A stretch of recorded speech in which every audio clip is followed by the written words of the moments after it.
Finance and activity measure, we'll see short-term financing, long-term financing and activity. Activity measure means that how actively we are working in terms of financial figures. So first of all, he will explain us that what is the short-term way of financing, means less than 1 year. So one way is if I'm an individual, I can use my credit card. That will give me a grace period of maybe 30 days, 45 days. So that will be an instant, spontaneous source of financing. If I go to buy from a supplier says, give me money, I tell him, look, I will give you after 60 days. So that can be, sources of finance immediately for me. So he says market-based instrument, spontaneous sources like accounts payable, and commercial bank can give me a loan for 60 days, 90 days, a letter of credit or a trust receipt. These are short-term financing ways. This is, which country you are, what products, financial products are available for less than 1 year time, you can avail all that. So we say spontaneous form. Spontaneous means immediate form of financing. As I told you, if I will negotiate with a supplier 60, 90 days, this will be an instant finance. I don't need to go here and there, right? Second thing is, when anyone sells me, suppose you are a seller, I am a buyer. So we agree that 30 days is our credit period. Means in 30 days I will make you payment. But if I make you payment in 10 days, for example, so you should give me some incentive. So I should motivate myself to give you instant payment. And what you will do is, if you get your money in 10 days, you are a business. You may sell here and there and can make a lot of money out of that, right? So that's why this is called trade credit. Results from a situation where a customer can purchase on account, receive the goods, pay the supplier at a later date. Now, we give some credit terms. If you pay in 10 days, you will get 2% discount. Otherwise, you have to pay in 30 days. This is the way we read. So I told you what is the reason for it. If you get money as a business, you will make more money, you will order, supply, sell more customer. So paying me, leaving only 2% to me, maybe your gross profit is 50%, right? So we have to use these techniques in business. So he says when a discount is taken, means if I take the discount, the amount of usable fund required to be calculated is equal to invoice amount into 1 minus discount rate. 2% is a discount rate, so I will see what is the usable funds. If I don't take the discount, me as a buyer, so I have to calculate very easy formula. You remember these credit terms, 2 by 10 net 30. So here we will write discount 2, 100 minus 2, right? That is the discount. Days in year 360, for example, total payment period is 30, discount period is 10. So it will give us, hypothetically, we calculate 36.73 is our cost of not taking this discount. For example, if I assume that 100% is the cost, so 36% of that is my cost if I don't take your offer.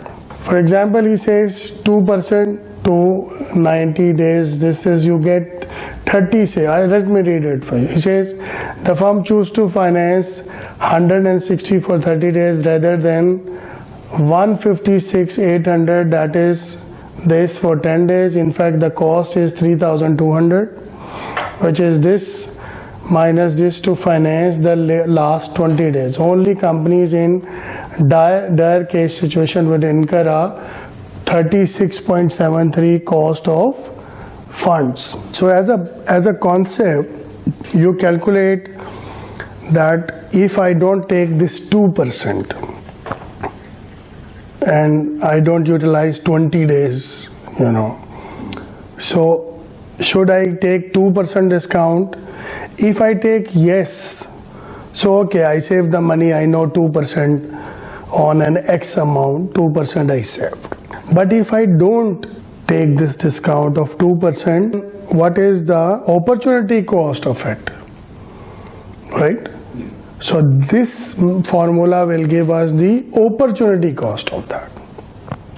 So 36.73 is the opportunity cost of not taking this discount, which seems huge, Yeah. So he says there are banks, they give other type of loans. Generally in banking language you call it as trade finance facilities. They include letter of credits and trust receipts, check discounting, invoice discounting, project discounting. There are a lot of terms we can use. Term loan for a period of time and a line of credit. These are some type of bank loans available in the market. Now we are going to discuss a very interesting topic called usable fund and effective amount that we are going to have. Suppose I took a personal loan of 100,000. Bank asked me to keep 2 months installment always in my account. So actually I am not taking 100,000. If my installment every month 2,000, so 2 month installment 4,000 should always be in the account. So my usable fund is how much? 100,000 minus 4,000. 96,000. So if I will just assume I borrowed 100,000, it's not efficient. Effective is that I have to see what is usable for me, right? So this is called concept of effective interest rate, mean what interest rate I have to pay and what fund I will use, usable funds. Same way effective rate on discounted loan, stated rate which is mentioned on the loan agreement, 1 minus stated rate. Stated rate means said rate. So simple interest loans, if suppose if I borrowed $100,000, I paid $110,000 after the term. So this difference is called interest, right?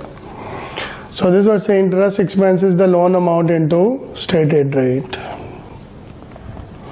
Effective rate will come when we'll take the interest expense, we divide it with the usable fund. Just last slide we discussed the same. Discounted loan, again I explained, loan amount divided by usable fund, 1 minus stated rate. So it's a repeated stuff. This is the same concept, loan with compensating balance. What is compensating balance? As I told you, bank will say always keep this balance in the account. So that will become as a compensating balance. 1 minus compensating balance. Effective rate with compensating balance, stated rate 1 minus compensating balance, 2%, 10%, 3%, whatever he will tell us, we are going to write it. Then total asset turnover ratio, take your net sale divided by average total assets. Repeated ones, return on asset we already discussed.